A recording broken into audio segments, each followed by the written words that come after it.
Chris. How are you today? Hey, what's up? Thank you so much for speaking with me. For sure. Your character has quite the journey throughout this series, and a lot of it features a ton of intense work from whether it's dialogue to action scenes. So, for you, how did you prep for this role? I just was walking around super intense all the time, and like yelling at my children. I don't know. I think I just read the scripts, and they're so well written and kind of painted the picture for me, and really dialed in the character in a way that I don't think I had to do much except for just kind of do what's on the page. And I know that seems like lame or whatever, but yeah, I just was like, dude, you're running from monsters. Act like it. You know what I mean? Like, hey man, you're pissed off at the army for doing what they're doing. Act like it. I don't know what to tell you. Well, your character obviously appears in other iterations of Yeah. the Monarch universe. So, for you, how much pressure was that, if there was any? Or were you just kind of, I'm going to make this character my own because I'm the younger version? I couldn't even think about it. So yeah, I play the same character as John Goodman. John Goodman played it in Kong Skull Island. I'm playing the younger version of Bill Randa. And, they warned me. They're like, so don't worry, you don't have to be, John Goodman. And I was like, that's great, because I can't. He's John Goodman, You're gonna get like what I can do, and hopefully you'll enjoy it. So yeah, I didn't even think about it. I just kind of did my thing and hope they dug it.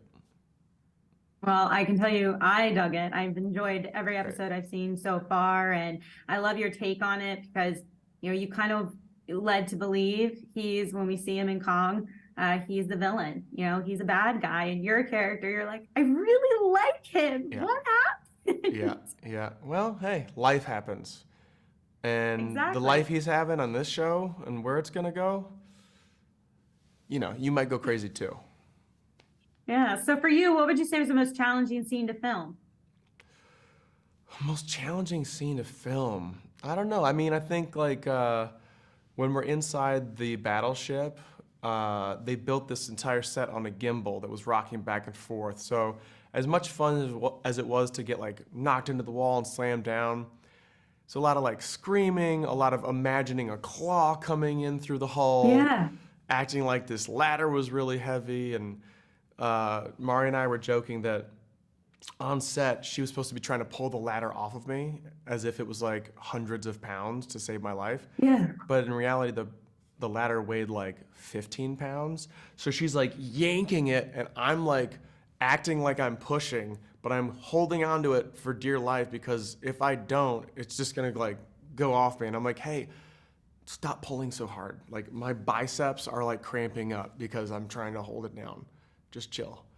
Uh, so that was fun. And then yeah, it's just, again, getting in the headspace of like monsters clawing at you. It's crazy. Well, how do you find that headspace? Because obviously it's filmed, I would assume, with a green screen when you see Yeah. some of those. So how do you, as an actor, get into that headspace? All right, well, I'm gonna give you a spoiler. I grew up with monsters. I don't want to get too deep into it, but yeah, a lot of monsters in my life as a child, so I just kind of channel that, and it's therapeutic. It's been good for me. I now understand where the monsters are coming from, and I don't blame them, and so I just use that. Yeah. Was there a particular monster that, stayed with you throughout this entire thing? Well, what's crazy is we don't really get to see them when we're doing it. So I'm watching with everybody else, and I just love the one that ripped open the hull of the SS Lawton, and it's like roar, and you can see like the slobber like flying off. I'm like, this thing is crazy. Who back at the CGI office was like, it's good. I just think it needs like a ton of slobber shooting off of it, and then you add that and you go, yeah, that's crazy looking.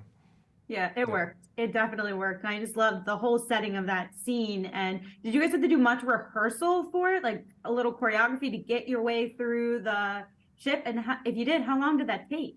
Yeah, I mean, not like extensive. They show you what it's like. You get in the hull and they rock it back and forth just so you know like what to deal with. And then, it's fun to like throw your body and stuff. I like to be physical. I used to be an athlete, and it's fun to kind of wake yourself up every once in a while and like get physical.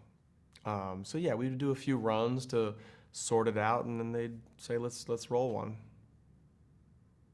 How much input did you have in creating, improving for this character? Any at all, or did you kind of just leave it to the writers? A little bit, just here and there.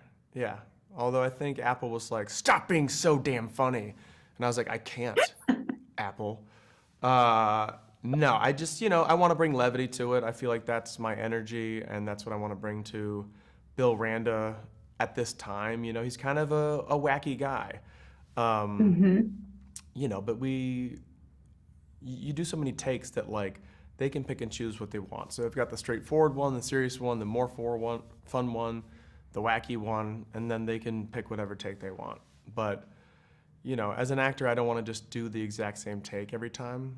I'd like to do one that's for me, for lack of a better word, so I can go to sleep at night and go, I had fun today. I don't want to just phone it in. I want to do my thing. Well, it looks like, just obviously based on your performances, you had fun filming this. For sure, yeah. For you, what are you hoping fans get from the series? I mean, dude, the show's insane. The show is fun. The show is heartbreaking. The show is exciting. It brings you through it because there's a whole bunch of mystery and a lot of corners that keep getting turned. Kurt Russell is up in the building. You know what I mean? So that's just cool to see Kurt in a 10-hour series as opposed to just a movie here and there. And then also Wyatt, they're playing the same guy, which is something I don't think that's been done yet. So it's cool. Yeah. For my final question for you, if you could have a Titan as a best friend, which one would it be? It's Godzilla. Everybody knows him. He'll get you into the club. He just knows so many people. He can get tickets to the game. He's the man. Well, perfect. Thank you so much for speaking with me today. I'm excited for everyone to see the rest of the season. Great. See ya.